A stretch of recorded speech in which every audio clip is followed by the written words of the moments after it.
Olá, seja muito bem-vindo. Nós estamos estudando o livro de Oséias. Bora lá?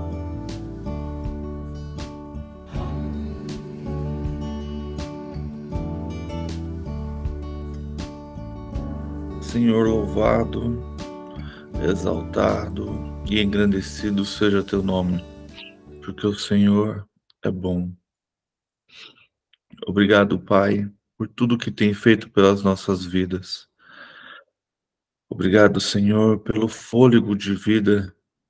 Obrigado, Senhor, pela misericórdia que se renovou mais uma manhã.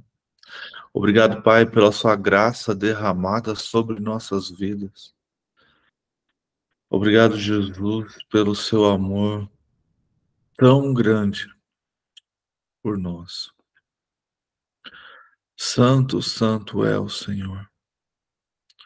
Nós te louvamos, te exaltamos, te engrandecemos, te adoramos, pois só o Senhor é digno de todo louvor e de toda glória. O Senhor é o nosso pastor, de nada sentiremos falta. O Senhor nos faz andar por vales verdejantes. Louvado e exaltado seja o Senhor. Mesmo em meio às lutas, às perseguições, às tribulações, o Senhor é conosco. Louvado e exaltado seja o nome do Senhor. Mesmo quando tudo está muito bom, ou quando tudo está tão difícil, louvado e exaltado seja o nome do Senhor. Porque o Senhor é soberano, Deus Todo-Poderoso, Criador dos céus e da terra, o único digno de receber toda a gratidão, todo o louvor, toda a adoração é a Ti, Senhor. A Sua misericórdia nos cobre,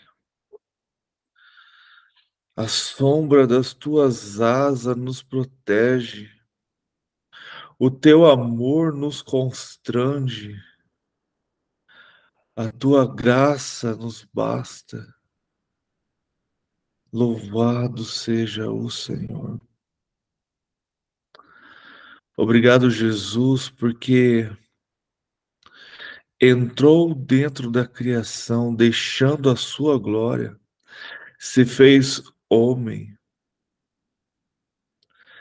para que nós, pecadores, imerecedores da sua graça, fôssemos perdoados de nossos pecados, da nossa queda. O Senhor derramou o seu sangue por nós. Esteve em pecado aquele que não tinha pecado por nós. Louvado e exaltado seja teu nome. Obrigado, Senhor, porque a sua separação momentânea nos deu vida eterna com o Pai. Obrigado, Jesus, porque não está morto, mas vivo está e reina para sempre, à destra de Deus Pai. Toda honra, toda glória seja dado a ti, Senhor. Tu és bom, não há outro além de ti. Não há outro Deus além de ti, Senhor. Toda glória seja dada a ti, todo louvor a ti, Pai. Tudo o que a gente faz seja para a honra e para a glória do teu nome, para que o Senhor seja glorificado, para que o Senhor seja exaltado hoje e sempre. Louvado seja teu nome. A ti, Senhor, rendemos graça, honra e louvor. Espírito Santo, nesta manhã, eu te clamo, ministre aos nossos corações. Fale conosco, Pai, através da tua palavra. Fale conosco, Senhor, através do teu amor. Fale conosco, Senhor, através das Escrituras, que aquilo que está oculto, aquilo que apenas uma leitura não seria revelado, nós estamos aqui dispostos a aprender, a comer comida sólida, a compreender a tua palavra e vivê-la eternamente. A entender, Senhor, muitas vezes a sua dor, o seu posicionamento sobre tudo o que está acontecendo, tudo para a glória do teu nome, tudo para que o Senhor seja engrandecido, exaltado através das nossas vidas. Derrama, Espírito Santo, conforme a tua vontade, o teu querer, os dons que vêm de ti, Pai, dons como discernimento de sabedoria, conhecimento, discernimento de espíritos, língua e interpretação, fé, amor, milagre, cura, serviço, mestre, profeta, evangelista, apóstolo, pastor.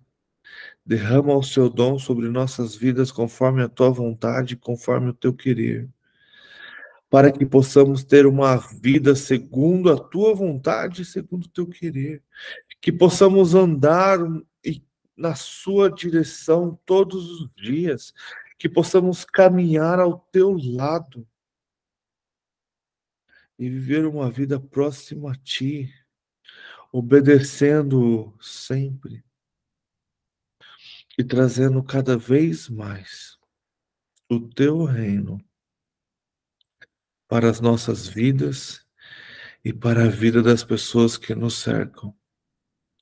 Tudo isso para a honra e para a glória do teu nome, para que o Senhor seja glorificado sempre. Perdoa, Pai, os nossos pecados. Perdoa a nossa língua, os nossos olhos, os nossos desejos, os nossos pensamentos, as nossas ansiedades, as nossas preocupações. Que o Senhor venha nos tratar, derramar da sua cura, do seu amor, do seu dom, para que possamos ter uma vida santa e justificada pelo Senhor. Tudo para a honra e glória do teu santo nome, Pai. Senhor, seja com a nossa nação, seja com a sua liderança, seja com este povo que se diz seu, mas que não se entrega verdadeiramente. Pessoas que vivem uma vida sem conhecer o sobrenatural do Senhor. Pessoas que nascem e morrem dentro de uma instituição, nascem e morrem se dizendo cristão, mas nunca teve uma experiência contigo. Nunca avançou para mergulhar na tua fonte, nas tuas águas. Sempre esteve com as águas no calcanhar. Sempre teve um evangelho raso em seu coração. Sempre os princípios foram quebrados por desejos da carne. Tem misericórdia deste povo, Pai. Tem misericórdia de mim.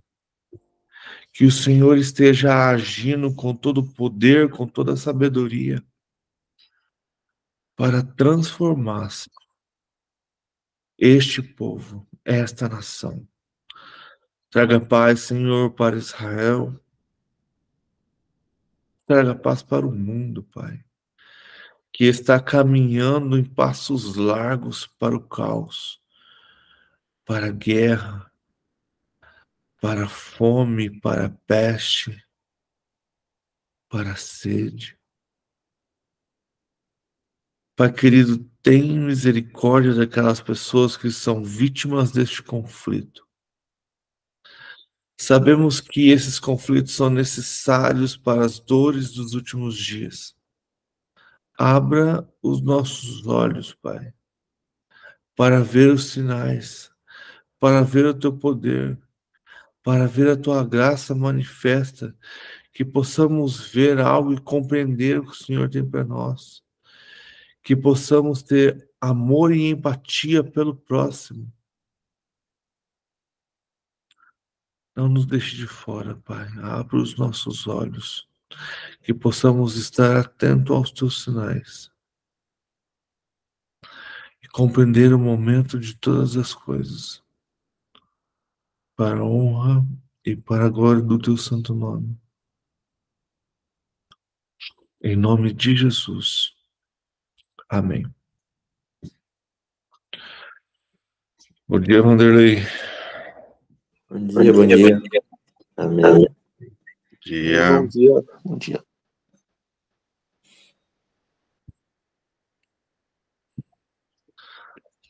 Vamos lá, então. A gente está estudando, então, o livro de Oséias. A gente já fez os 6 primeiros capítulos e a gente tem visto Deus repreendendo a tribo de Israel, toda a parte norte de Israel. Bom dia, dona Leonilda.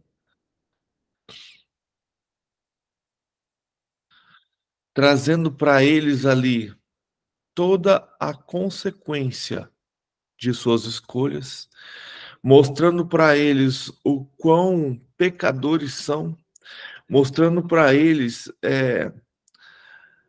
como essa escolha de não conhecer vai pesar sobre seus ombros, e principalmente mostrando para nós como é importante buscar ao Senhor e conhecer a sua palavra e conhecer a sua verdade, porque é ela que nos liberta.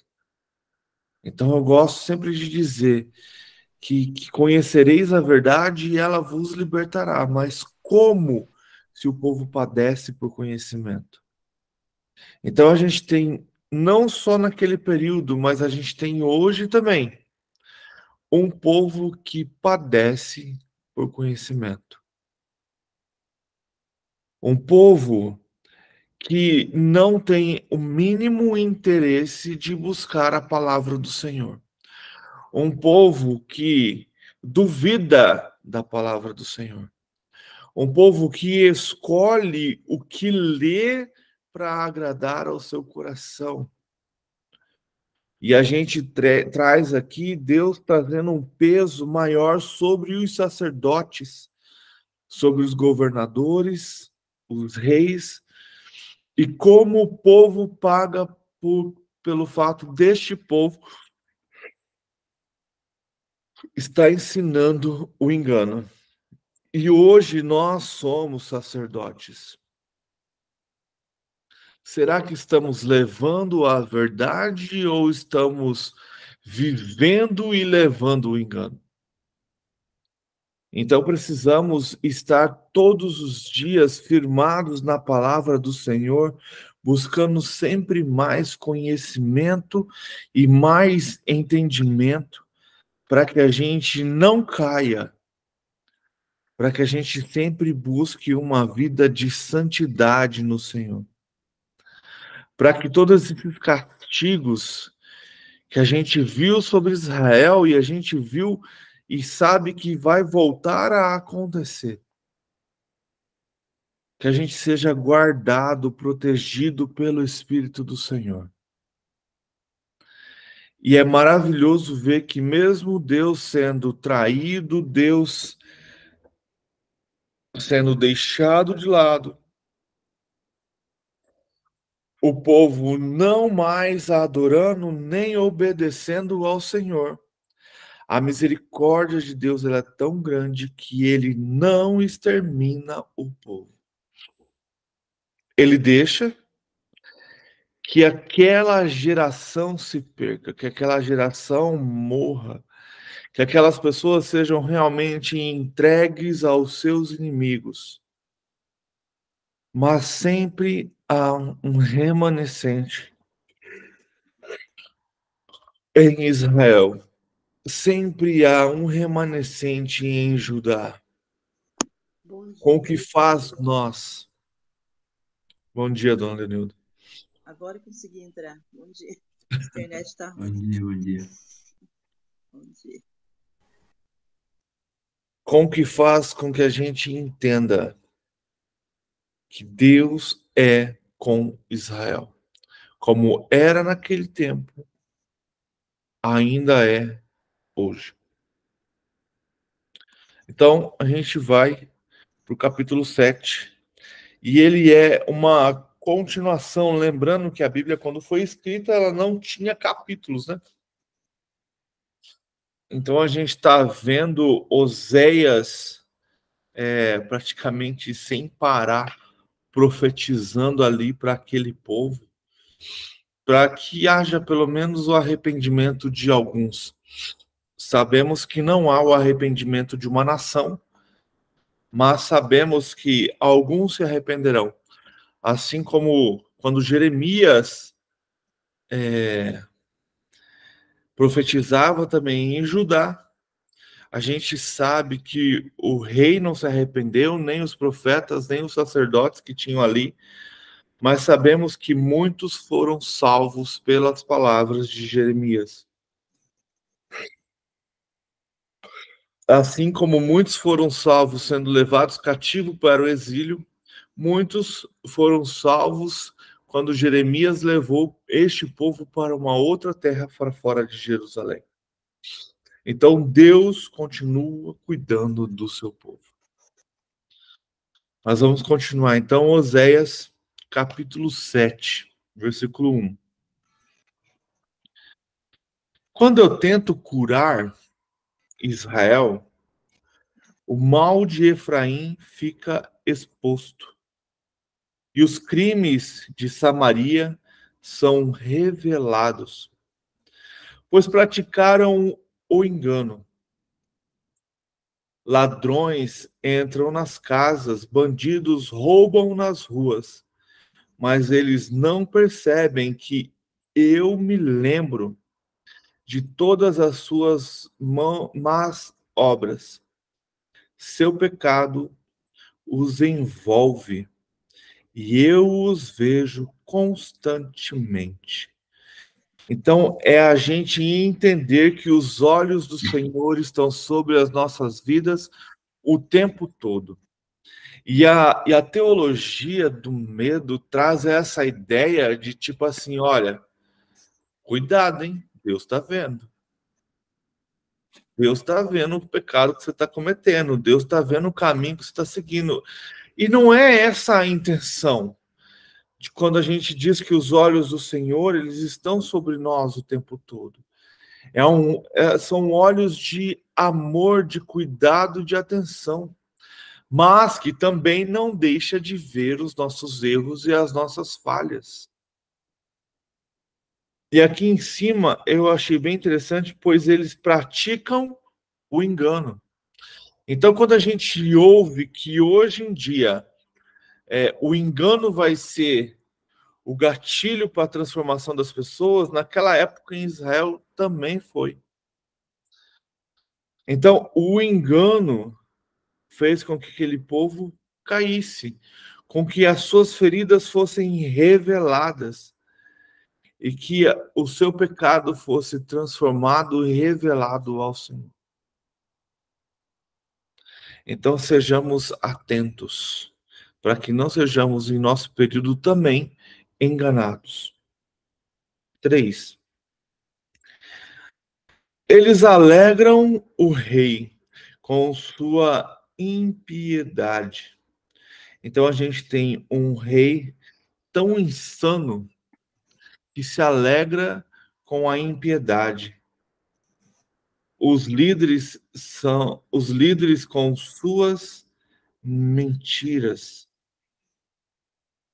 Então, a gente está vendo, como a gente viu em Jeremias, reis e liderança que estão felizes com as mentiras dos sacerdotes e dos seus falsos profetas. Então a gente tem, por exemplo, hoje um governo que se agrada quando algo fala ao seu favor, mas não quando algo o confronta. Quando ele é confrontado, ele não busca corrigir este erro e ser transformado, e sim, ele fica irado com o confronto. Mas quando é passado a mão sobre a cabeça do governo, que está errado, ele se alegra. E quando uma liderança se alegra com a mentira, a gente precisa começar a se preocupar. Realmente essa liderança está fazendo a vontade do Senhor? Ou como é esses sacerdotes, esses falsos profetas, que mentem aos reis e às lideranças, que ao seu sentido transmite isso para o povo e faz agradar o coração deles, porque afinal de contas, a mentira ali é uma mentira boa, né? Vamos dizer assim. Ah, é algo que me deixa feliz. É algo que não está me prejudicando, é algo que me agrada, mas é mentira, não agrada aos olhos do Senhor. Versículo 4: são todos adúlteros, queimando como um forno, cujo fogo o padeiro não precisa atiçar. Desde quando sova a massa, até quando a faz crescer. No dia da festa do nosso rei, os líderes são inflamados pelo vinho, e o rei dá as mãos aos zombadores. Quando se aproximam com sua quando se aproximam com suas intrigas, seus corações ardem como um forno. A fúria deles ardem lentamente a noite toda.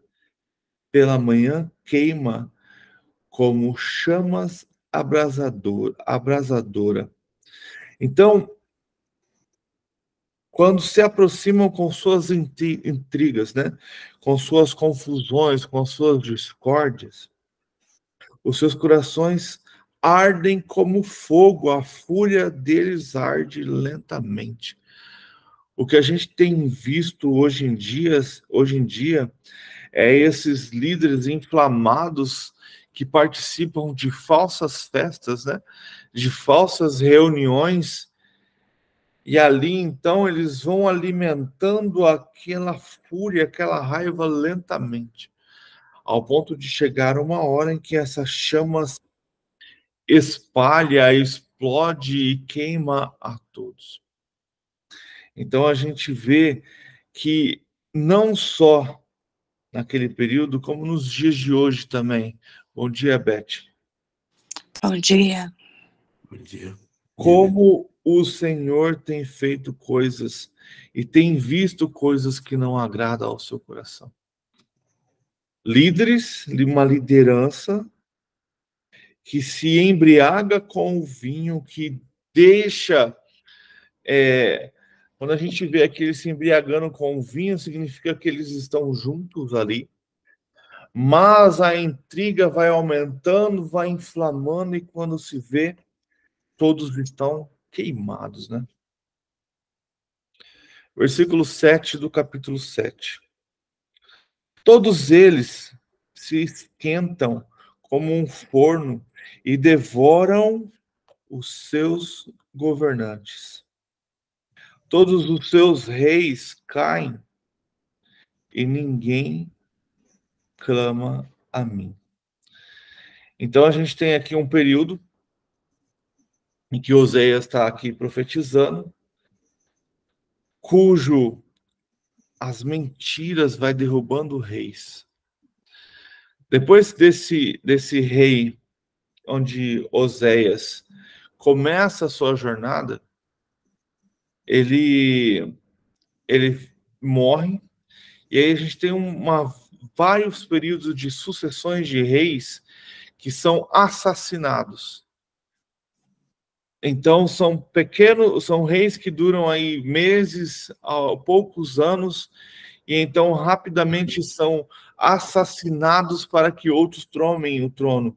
Então a gente está vendo aqui o Senhor avisando, olha, as suas mentiras, a impiedade, os adultérios, a intriga, o inflamar do vinho, essas traições que vai aumentando lentamente, mas que no final devora todo o governo. E mesmo assim, com todas essas coisas acontecendo, aos seus olhos vocês não clamam a mim. A gente tem ali do lado norte, quando a gente estuda Reis e Crônicas, a gente vê que é um reino que não se volta ao Senhor. Em que em nenhum momento há um rei que se arrepende do que está acontecendo. Não, eles permanecem em pecado, em adultério, em iniquidade, o tempo todo. Versículo 8. Efraim mistura-se com as nações. Efraim é um bolo que não foi virado. Estrangeiros sugam suas forças, mas ele não o percebe. Seu cavalo vai ficando grisalho, mas ele nem repara nisso. A arrogância de Israel testifica contra ele, mas, apesar de tudo isso, ele não se volta para o Senhor, para o seu Deus, e não o busca. Então, a gente está vendo aqui a nação, né, de Efraim, que ela não se arrepende, que mesmo ela se espalhando e se misturando entre os povos, entre as nações. Então, a gente percebe que a gente começa a chegar a um período em Israel em que não há mais separação de terra. Ali está então a tribo de Efraim, aqui está de Manassés, aqui é de Gade, por aí vai. A gente percebe que os povos começam a se espalhar. E aqui ele está falando então que Efraim se mistura com as nações. E ela começa a se perder. E mesmo com o passar do tempo, ela não percebe as coisas que está fazendo e que está acontecendo. E eles não se voltam ao Senhor. Eles não se voltam para Deus. Eles não buscam a Deus, não se arrependem do que estão fazendo. Versículo 11. Efraim é como uma pomba, facilmente enganada e sem entendimento. Ora apela para o Egito, ora volta-se para a Síria. Quando se forem, atirarei sobre eles a minha rede, eu os farei descer como as aves dos céus. Quando os ouvir em sua reunião, eu os apanharei. Ai deles, porque se afastaram de mim. Ai deles, porque se afastaram de mim. Lembra que a gente tem uma ideia de que Efraim, quando é dito assim sobre Efraim, é dito um pouco sobre o povo gentil. Há essa comparação, né?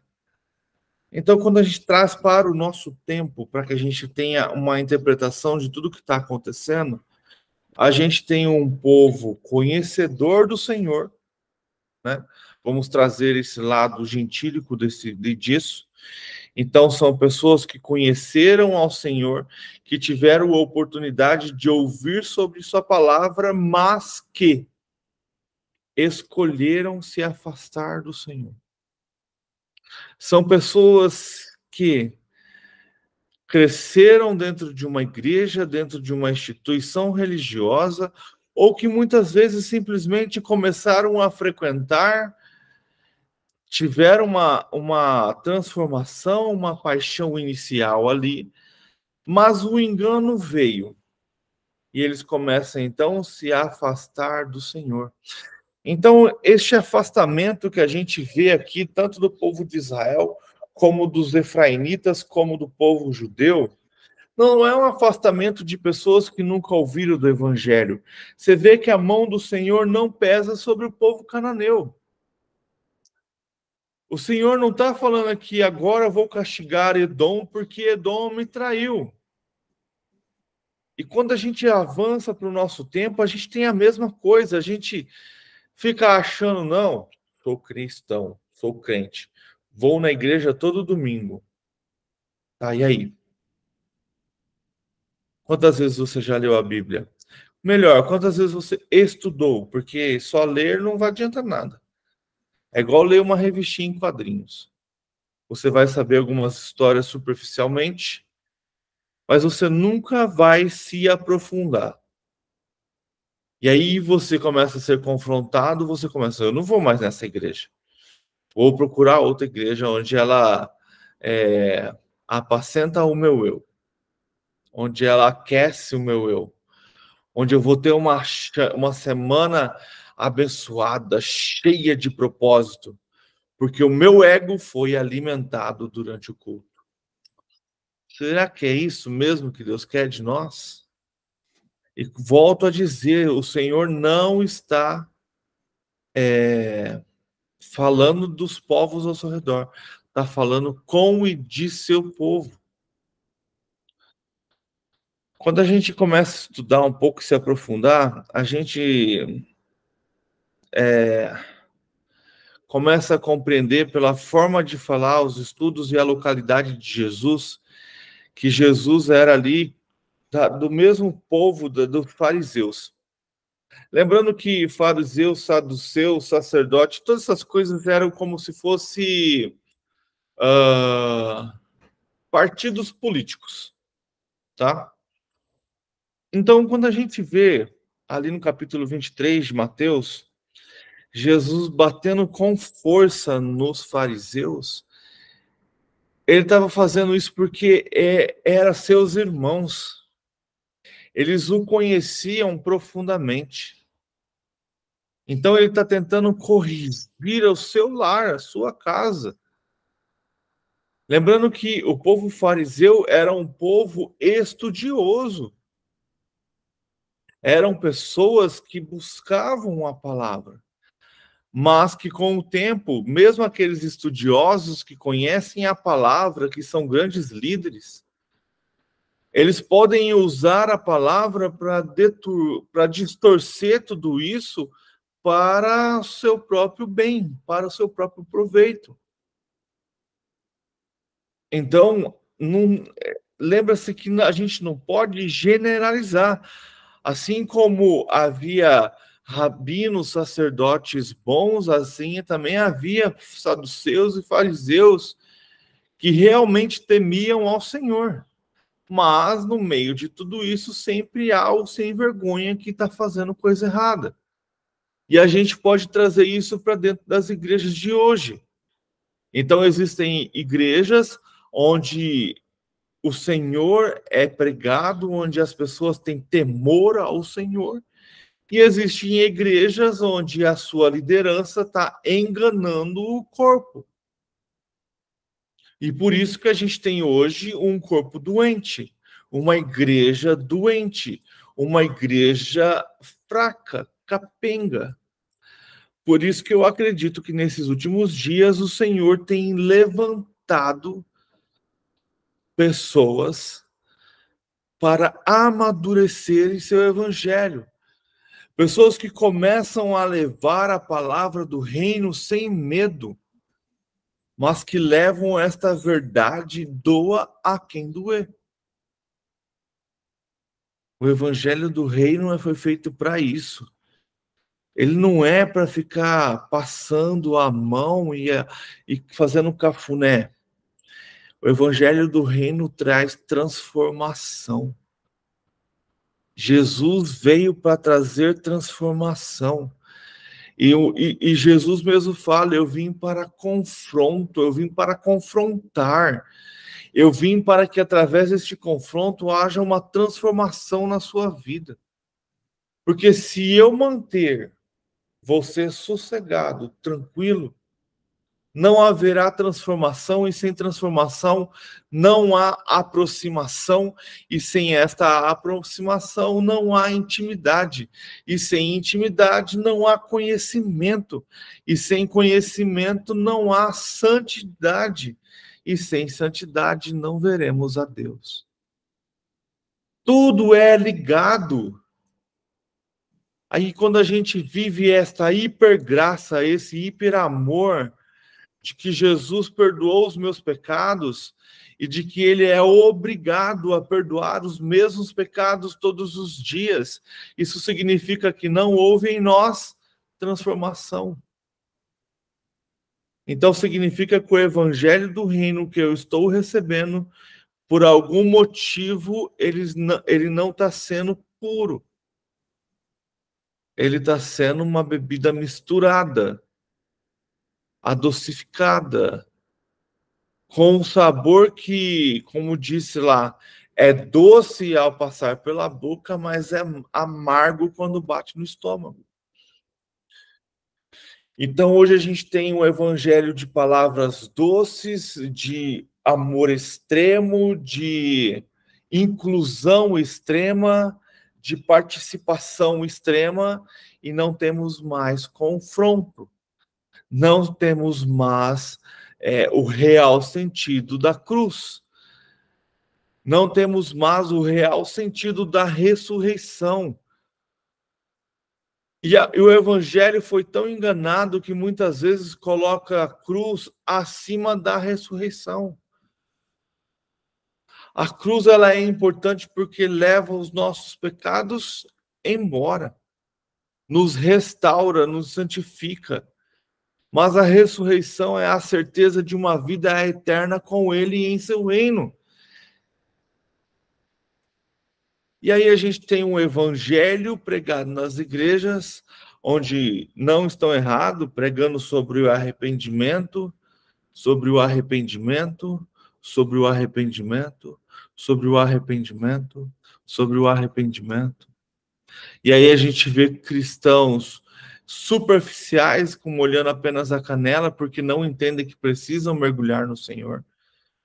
Existem pessoas que, ao usar essa expressão que eu tenho usado muito, não têm ideia do que estou falando. Existem pessoas que não entendem o reino.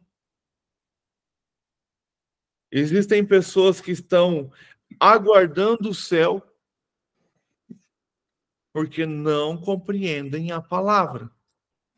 E existem pessoas que acham que por ser bondosos entrarão no céu, um céu que elas não têm ideia de como é, um céu que o próprio Jesus disse que o único que voltará para lá foi aquele que veio, um céu que por muito tempo a igreja fez nos desejar, céu, lindo céu, morada para onde irei, mas esquece que a palavra toda diz que o desejo de Deus é se relacionar com a humanidade, e que no final da Bíblia o que acontece é a sua cidade celestial vindo sobre a terra. Então, até quando seremos enganados por falta de conhecimento? Até quando ouviremos a voz de um falso líder, de um falso mestre, e iremos até ele? Por falta de conhecimento. Porque tem preguiça de pegar a Bíblia e estudar. Tem preguiça de se aprofundar. Tem preguiça, muitas vezes, de assistir mensagens e pregações de pessoas diferentes de sua religiosidade. Pessoas que vão confrontar você. que vão confrontar aquilo que você sempre cresceu ouvindo. E vai te fazer pensar, peraí, não existe apenas uma verdade absoluta. Existem linhas e linhas de teologia. E qual eu estou vivendo? A que eu estou vivendo é a correta ou não? Cara, sempre me falaram que eu não posso questionar o meu líder, mas a palavra fala que você deve questioná-lo. E agora? Como faço? Para que caminho seguir? Siga a palavra, viva o evangelho.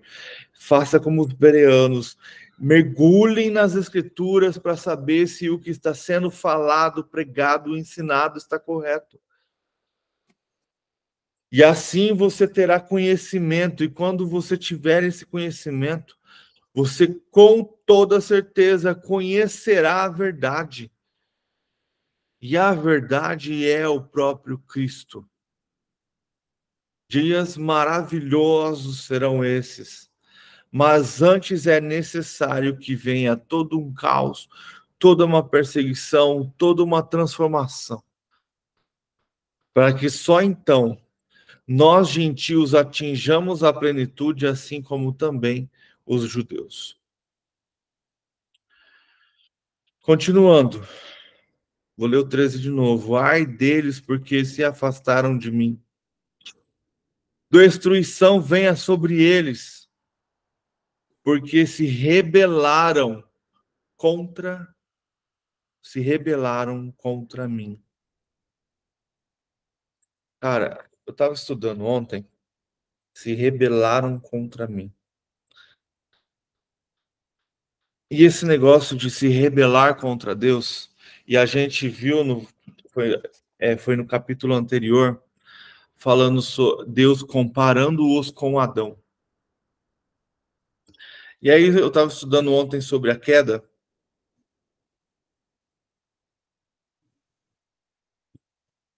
e veio algo muito interessante que eu nunca tinha pensado desta forma. A gente tem a situação ali do jardim onde a serpente vem, então, e engana Eva.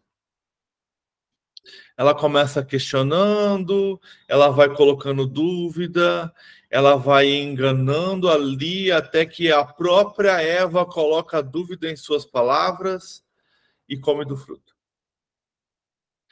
E aí então a gente tem Eva dando o fruto para Adão e Adão também comendo. E aí então a gente percebe essas coisas, tal, então vem o Senhor e tem os castigos por causa da queda. Mas quando a gente faz um pensamento assim bem superficial, como eu fiz, uma leitura bem superficial sobre o que realmente ali aconteceu, a gente não questiona por que Adão comeu do fruto. Por que Adão comeu do fruto? Adão recebeu uma ordem explícita do Senhor para não comer. Deus não falou que ele não podia tocar. Deus falou que ele não poderia comer. Mas a serpente enganou Adão. Modo de ver, ele não confiou. Ele não confiou em Deus, na palavra. A serpente enganou Adão? Não. Ela chegou em Adão, começou a questionar Adão sobre o fruto. Ela fez com a Eva. Então a Eva comeu o fruto porque ela foi enganada pela serpente, certo? Certo. Adão também comeu o fruto porque foi enganado pela serpente? De forma alguma, né? Adão pecou conscientemente. Sabendo que não podia. Como a gente está vendo aqui. Ele se rebelou contra Deus. No seu íntimo, no seu mais profundo, ele tinha... A gente não vai saber dizer exatamente, mas ele podia... eu estava vendo ontem, existem algumas teorias de teólogos sobre isso, é de que ele já estava cansado e desejou independência. Ou então Adão idolatrou sua mulher ao ponto de comer do fruto conscientemente de que estava fazendo o que Deus pediu para ele não fazer. E a terceira teoria é de que essas duas últimas juntas, de que Adão queria sua independência e por amor à sua mulher, maior que o amor por Deus, comeu do fruto. Então, ele se rebelou contra Deus. Conscientemente Adão pecou. Cara, isso ontem fiquei assim, cara, a gente não para pensar nisso. Quantas vezes pecamos consciente? Sabemos que aquilo não vai agradar ao Senhor, mas fazemos. Ah, é só uma novela. O que tem? Não, é só o Big Brother. O que tem? Não, é só um jornal. É só um filme, é só uma série. É só um documentário. O que tem? É só uma roupa mais curta? É só um decote um pouquinho maior? Ah, é só um cropped? Ah, é só uma calça mais justa? O que tem? Interessante que você é tão você é tão violento que a gente tá sabendo, né, Éder? A gente parar pra pensar assim, você tá sabendo, cara, que tá errado. E faz, né? Como a gente é fraco. Tem o entendimento, tem o conhecimento, tá sabendo que tá errado, mas faz. Esse que é cruel. Eu tava ouvindo uma mulher e ela tava falando sobre a evolução da roupa. Ela fala que antigamente o homem não usava bermuda de jeito nenhum, isso é coisa de criança. E aí então o homem tirou a meia para mostrar o tornozelo, aí começou a usar aquela calça igual, eu não vou saber os nomes, mas igual a do Chaves no meio da canela, aí usando bermuda, aí ela fala sobre a evolução da roupa da mulher, e aí ela fala sobre os maiôs, né, que antigamente eram shorts que cobriam todo o corpo da mulher, largos. E aí ela vai falando assim, aí então as prostitutas usavam as roupas mais justas, aí as mulheres começaram a usar as roupas mais justas, aí as prostitutas começaram a usar o maiô, e aí as mulheres começaram a usar o maiô. Aí as prostitutas começaram a usar o biquíni, sempre se mostrando mais, e a tendência foi que, ela fala nesse vídeo, que as mulheres de Hollywood também começam a usar essas coisas e aí isso influencia a todos. Então, a que ponto chegamos hoje de você correr o risco de ir para a praia e só a parte de baixo da roupa feminina existir? Tá se tornando comum ali, hoje já é o comum o topless da mulher. E quando vai se tornar comum, eu acho que só não vai chegar porque a gente está muito perto acredito eu, da vinda do Senhor, mas que praia de nudismo, que é algo assim separado, isolado, só para quem quer, vai ser algo comum. Aonde tanto faz você estar ali de calça, vou exagerar, tá? De calça na praia, né, todo coberto, e tanto faz você estar completamente nu.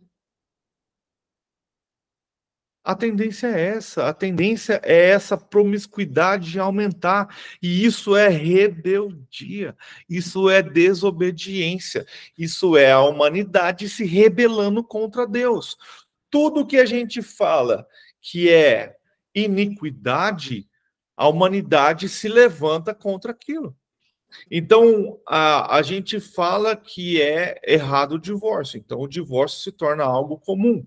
A gente fala que é errado a traição se torna algo comum. A gente vê na Bíblia que é errado a homossexualidade se torna algo comum. a gente vê que é errado algumas coisas, cara, e a humanidade, o mundo torna aquilo comum. E as vestes têm o mesmo sentido. É a mesma coisa. E como isso afeta a igreja. Porque aí, às vezes, a gente fala, não tem nada a ver aquela sua calça, homem, aquela sua calça apertada, ou então a mulher também, aquela sua calça apertada, está com certeza conduzindo alguém ao pecado. Aí, não, nada a ver, meu corpo, minhas regras. Beleza. Se você é dono do seu corpo, você tem que ter regras. Eu estava ouvindo um podcast de um trecho, né? De uma muçulmana, eu não sei qual é, da onde ela era, mas ela tava com um negócio no cabelo e tal, né? E aí a menina perguntou para ela por que que eles usam isso, por que é obrigado a usar isso.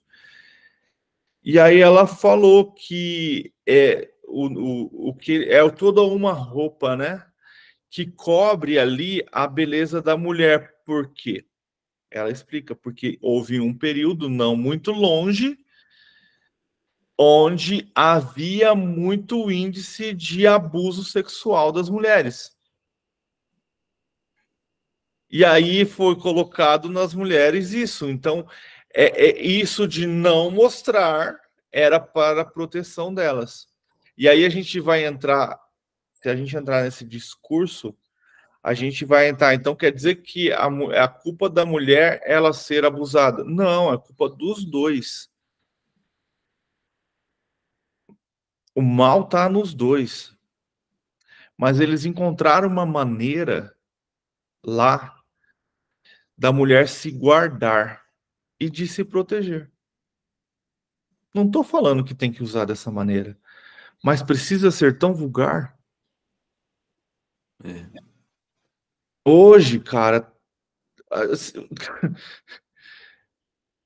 uma vez eu falei para Márcia assim, eu vi uma coisa na rua e comentei para ela, minha avó, isso há 20 anos atrás, 30 anos atrás, na verdade,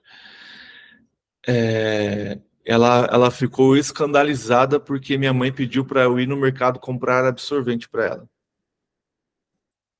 Ela falou, na minha época isso era algo tão íntimo que ninguém nem sabia que isso existia. Um filho nem imaginava que isso acontecia com sua mãe, principalmente um filho homem. Aí eu falei, cara, e olha, ela estava escandalizada porque eu fui comprar um absorvente. Aí eu tava na rua, eu falei assim, quando o sutiã passou a ser roupa comum? Tava a menina de shortinho e um sutiã no meio da rua. Então a gente está caminhando para este engano, para essa rebeldia da humanidade, aonde tudo que a palavra fala que é impureza, iniquidade, que te conduz ao pecado, a humanidade está transformando isso em normal. Ah, o que que tem? Nada a ver. O que tem eu usar uma leg? Né? Aqui que tem o homem usar cropped? O que tem o homem usar uma calça apertada? O que tem a mulher usar um vestido tubinho? O que tem? O que tem? Porque essa sua atitude está conduzindo outras pessoas ao pecado. Porque essa sua atitude está fazendo com que outras pessoas que muitas vezes não têm os olhos santificados cobicem você. Ou muitas vezes julguem você. E aí você está conduzindo a pessoa ao erro. Então precisamos meditar, parar com essa... A palavra certa seria frescura mesmo. De achar que tudo que o mundo oferece é certo. E sim, a palavra fala sobre sabedoria, conhecimento, pudor. As nossas vestes têm que ter pudor. Você quer se mostrar, você quer colocar uma roupa mais apertada, mais íntima, faça isso para o seu cônjuge. Você entende? Você não precisa fazer com que o seu vizinho deseje você também. Você ouviu a Fernanda Brum falando sobre isso? Achei interessante. Legal, né? E o legal é que não é só ela. Esse feminismo tem invadido tanta privacidade das mulheres que existem outras mulheres se levantando contra essa coisa do tudo posso, de esse feminismo, em vez de ajudar a mulher, está deixando ela cada vez mais vulgar. E isso está prejudicando. Eu vi um vídeo de duas mulheres se vestindo como se vestia há um século atrás, mais ou menos. Não aquelas roupas rodadas, mas se vestindo como se veste uma rainha, sabe? Você imagina ali as rainhas, as princesas ali da Inglaterra, como elas se vestem, com chapéu, aquelas coisas assim. E elas andando na rua desse jeito, cara. Todo mundo para olhar. Porque já não é mais normal, não é natural. Cara, é elegante. Tipo assim, ela não tá sendo vulgar, ela não tá mostrando o seu corpo. Mas as pessoas param para olhar porque é algo que não é mais natural. E aquilo é elegante, aquilo é bonito de se ver. Essa entrevista da Fernanda Brum, o mais interessante é que a entrevistadora fica indignada com a Fernanda Brum. Fica pasma. Mas você tem um corpão, você tem um corpo bonito. O que é bonito tem que ser mostrado. Como se esses argumentos fossem bastante para então só porque é bonita eu tenho que mostrar mesmo. E ela foi de uma sabedoria imensa, né? Falou, não, isso aqui é para o meu marido, isso aqui é algo, né? Diferente, por exemplo, não sei se vocês assistiram pelo menos um trecho da entrevista da Tamuri lá, da filha dela. Ela tava com colete e de top ali, mostrando tudo ali. Meu Deus, aquela menina acaba com o ministério da mãe, né? Poxa vida. Mas é o inimigo, né? Então é essa rebeldia. Então, como ele disse aqui, ó, ai deles, no versículo 13, porque se afastaram de mim. Destruição venha sobre eles, porque se rebelaram contra mim. Eu desejo redimi-los, mas eles falam mentiras a meu respeito. Cara, é muito pesado. E é o que a gente tem hoje. A gente, quando as pessoas se rebelam contra o Senhor, mesmo o Senhor desejando redimi-los, eles começam a criar mentiras a respeito do Senhor. 14. Eles não clamam a mim do fundo do coração. Então não adianta só da boca. Seu arrependimento, se vir só de lábios, não resolve. Porque, tá vindo um exército me destruir. Ai, Senhor, misericórdia. É só de boca. Porque o seu coração, se o exército não tivesse vindo, ainda estaria no pecado. Eles não clamam a mim do fundo do coração quando gemem, orando em suas camas. Ajuntam-se por causa do trigo e do vinho, mas se afastam de mim. Eu os ensinei e os fortaleci, mas eles tramam o mal contra mim. Eles não se voltam para o Altíssimo. São como um arco defeituoso. São líderes, seus líderes serão mortos à espada por causa das suas palavras. por causa de suas palavras insolentes. E por isso serão ridicularizados no Egito. Então o Senhor está deixando bem claro, cara, que é escolha do povo. Deus quer redimi-los, Deus quer transformá-los, Deus quer trazê-los de volta, mas a escolha deles é se afastar. Então ele tá, como eu disse no começo, ele está falando aqui, não está falando para pessoas que não conhecem ao Senhor. Ele está falando para pessoas que conhecem ao Senhor, mas que escolhem rejeitá-lo. Ali como Adão andava e conhecia ao Senhor, mas escolheu se rebelar contra o Senhor, viver a sua independência. Exatamente porque não saberemos. Mas ele fez uma escolha.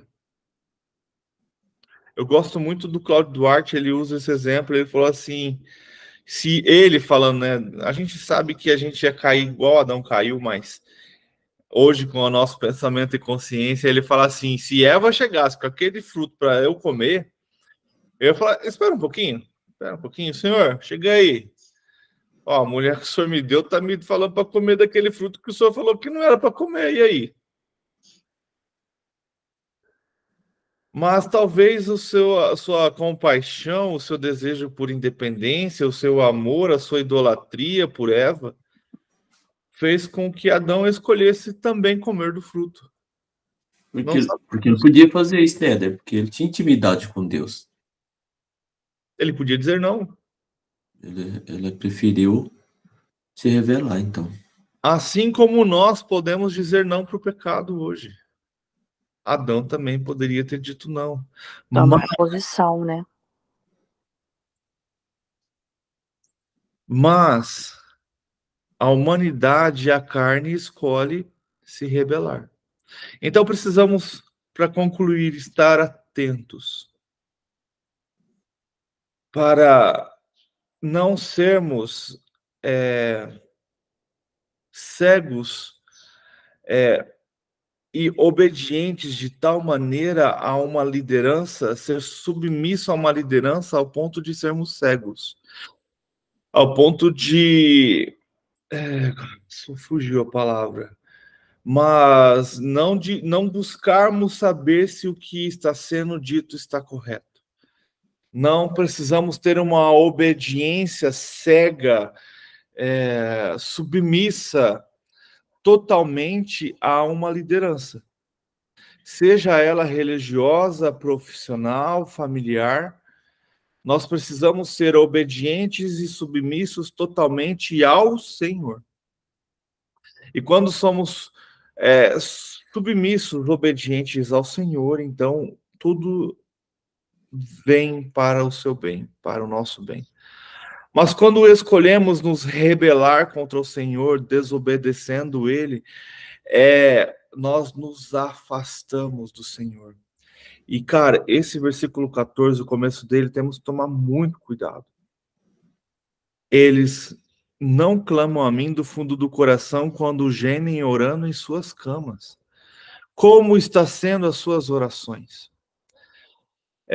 Em Mateus capítulo 6, quando fala, quando fores orar, entre no seu quarto, no secreto, onde Deus te vê no secreto. Ele não está falando Deus te ouve no secreto. Já pararam para pensar nisso? Deus te vê no secreto. Então, antes de Deus te ouvir, Deus te vê. Então, antes de Deus ouvir o seu clamor, a sua oração, Deus vê o seu coração. O seu coração está voltado para o Senhor? O seu coração está no Senhor? Ou você está simplesmente sendo religioso ao obedecer o que está escrito? Não adianta ter religiosidade sem fé, sem crer verdadeiramente no Senhor, sem ter uma vida íntegra no Senhor. O nosso coração tem que estar nele. Se não tivermos o nosso coração deles, vamos ser apenas religiosos frequentando uma instituição. Frequentando um clube no final de semana, onde encontraremos nossos amigos ali, e depois a gente sai para comer um lanche, comer uma pizza, falar mal da pregação, falar mal da roupa do irmão e da irmã, falar mal do filho da irmã que estava correndo lá na frente, atrapalhando tudo. Você viu a menina do louvor que desafinou? E a banda que errou toda a introdução? E aí, qual tem sido a nossa escolha? Como tem sido a nossa vida? Somos religiosos pontuais? Que vamos todo domingo lá, se na igreja tivesse aquela maquininha de cartão, né? Bater o ponto? Será que é isso que Deus quer da gente? Será que é isso? Será que foi para isso que Deus nos chamou? Ou Ele nos chamou para adorá-lo, para cultuá-lo, para engrandecê-lo, para exaltá-lo? E quando a gente fala de adoração, às vezes a gente nem sabe o que significa. A gente acha que a adoração é o louvor, e não é. Adoração é reconhecer quem Deus é. Você adora a Deus porque você sabe quem Ele é. E se você não adora a Deus, é porque você não sabe quem Ele é e o que Ele fez por você. Cara, são tantos detalhes, são tantas coisas, que quando você é apenas religioso, você cria tabus, regras para a sua vida, que fazem você julgar o próximo e não se liberta, e não há conhecimento de algumas coisas simples. Como compreender a adoração, como compreender a santificação, como compreender que louvor e adoração são duas coisas diferentes. Você já percebeu que muitas pessoas acham que a adoração é estar lá dentro da igreja com as mãos para cima, cantando, mas se você for parar para meditar, a adoração é a sua vida fora dali. É o seu tratamento com a esposa, é o tratamento com seus filhos, é a sua honestidade num troco recebido a mais, é ajudando alguém, é transbordando na vida de alguém. Isso é adorar a Deus. Isso é adorar a Deus. E muitas vezes a gente está achando, as pessoas têm o hábito de falar na igreja, vamos adorar a Deus. Tá, tudo bem, é uma adoração. Mas o adorar, ele vai muito mais além do que só ali naquele momento. Vai muito além. É a sua vida toda em adoração. É muito profundo. Fazer algo que agrada os olhos do Senhor, né? Sim, sim. É a vida toda, é a sua vida fora dali. Mas como que faz quando você não é ensinado? Te falta conhecimento. Aí se perde no caminho, né? É o que a gente está estudando aqui agora, ele é muito real. As igrejas perdeu a ideia de ensinar o seu povo. E entenda que uma mensagem de 50 minutos, 1 hora, no domingo à noite não te ensina. Ela vai te confrontar ali, vai talvez trazer um arrependimento, uma transformação ali momentânea, mas não te traz profundidade, vai ser sempre o leitinho. E a gente está aqui todo dia e você pode perceber que mesmo assim a gente fala, nossa, não dá tempo, a hora corre. E às vezes a pessoa acha que indo todo domingo já tá bom, se contenta com aquilo. É incrível. E você sabe o que é interessante? Que como ele termina o versículo... Automático, né? Automático e o fácil. E como que ele termina o capítulo? O Egito vai te ridicularizar. A gente pode dizer que o Egito seria os ímpios, né? As pessoas do mundo. Uhum. O que está acontecendo hoje? A novidade, né? as pessoas do mundo estão ridicularizando o evangelho. Olha o que aconteceu no carnaval com a Baby. Um assunto que precisava ser sério, acredito que quem precisou ser atendido ali foi atingido. Mas um assunto que é sério, de que realmente Jesus está voltando, se tornou ridículo.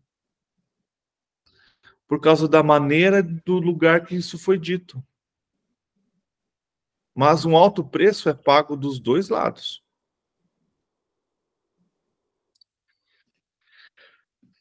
Fechou, gente?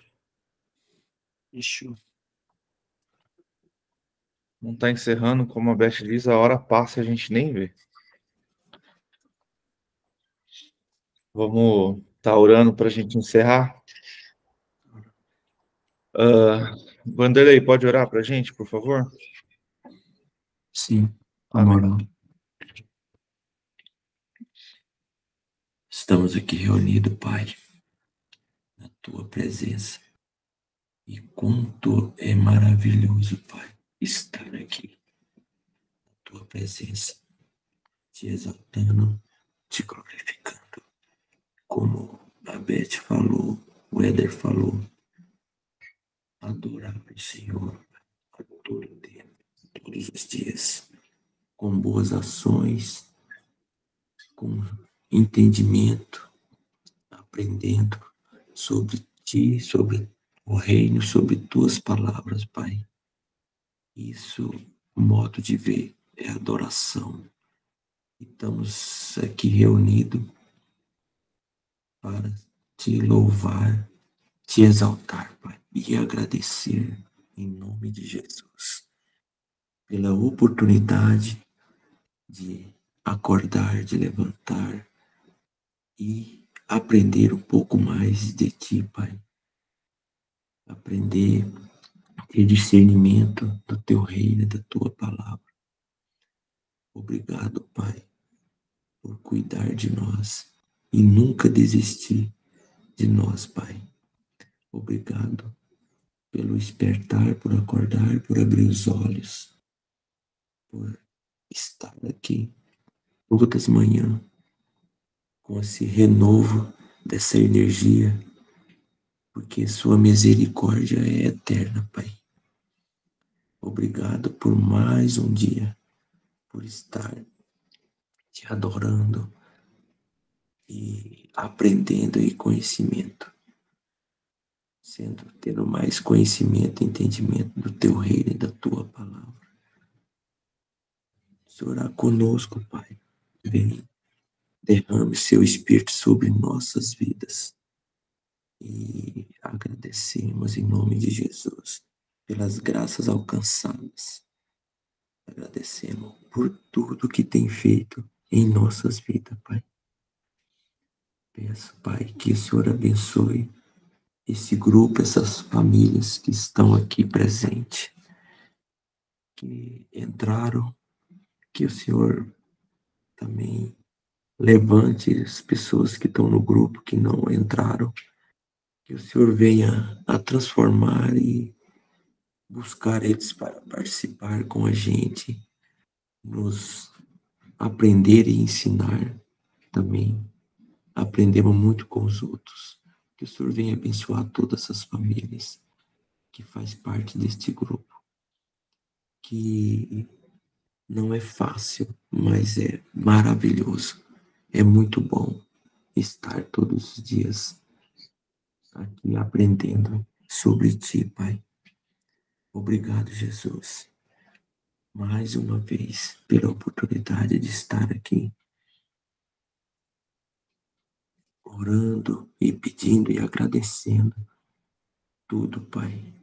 Queremos Te adorar e ficar protegido debaixo da sombra de Tuas asas, Pai, porque a Sua misericórdia é eterna, Pai.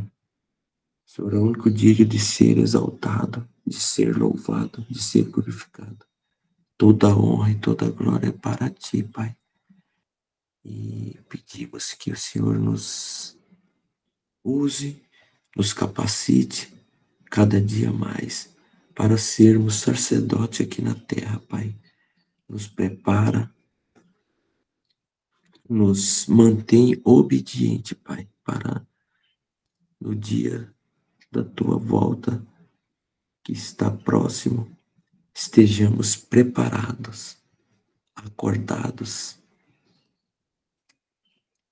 e prontos, Pai, para sermos sempre aqui o seu ser, que possamos estar sempre obediente e que o Senhor nos use para ser luz aonde há trevas, Pai, aonde há uma pessoa que às vezes não tem o conhecimento, cara, a gente possa transbordar e levar o seu evangelho e transformar outras pessoas, buscar e conquistar outros corações, Pai, para o reino. Obrigado, Pai, por tudo que tem feito. Que o Senhor resgata e tenha misericórdia dessa nação. Perdoa nossos pecados, Pai, porque somos falhos, somos pecadores. Que o Senhor, cada dia mais, nos fortaleça nossa fé, nosso querer, nossa vontade, Pai. Enche nossos corações do Teu Espírito, Pai. Nos dá sabedoria para cada dia mais. Não conseguimos viver sem a graça do Senhor. Obrigado, Pai, por mais um dia de transformação, de conhecimento, de transbordo, Pai. Queremos estar sempre com intimidade e junto com o Senhor. Conosco nesse dia, Pai. Nos abençoe aonde quer que nós vá, para que nós podemos levar o Evangelho do Senhor, onde nós for, em qualquer negócio que nós for fazer, no trabalho, seja onde for, Pai, que o Senhor tenha aprovação do Senhor, que o Senhor vá na frente e nos guie e nos fortaleça cada dia mais a nossa fé, o nosso querer, a tua vontade, Pai, que seja sempre soberana sobre nós. Que o Senhor aprove tudo aquilo que nós for fazer, que o Senhor abençoe. Obrigado pelo alimento, Pai, que o Senhor proporciona levar à nossa mesa, pelo pão, pela água, por tudo, Pai. Obrigado. Oramos e agradecendo em nome do seu Filho amado, Jesus Cristo. Que o Senhor nos traga cada dia mais o conhecimento, a vontade e o querer, porque não tem graça nenhuma esta vida sem o Senhor, Pai, sem a graça do Senhor. Obrigado, Pai, por tudo que tem feito por nós e que o Senhor ainda vai fazer. Abençoe, Pai, todas essas famílias aqui do grupo. Que o Senhor nos dê um bom dia, cheio de amor, de graça e da sua misericórdia, Pai. Abençoe o nosso dia, nossa semana, nosso ano, e que o Senhor possa abençoar nossos líderes, nossos governantes, Pai, essa nação brasileira, que faça uma transformação, uma renovação, Pai, de tudo, Pai. Obrigado mais uma vez pela oportunidade de estar aqui. Agradecemos, oramos e agradecemos em nome de Jesus. Amém. E assim a gente finaliza mais um estudo. É maravilhoso ver o agir de Deus e como precisamos buscar cada dia mais conhecimento da palavra de Deus e conhecimento do próprio Deus. Deus te abençoe, que você tenha uma vida excepcional e que Deus derrame sobre a sua vida o desejo de conhecê-lo mais e mais.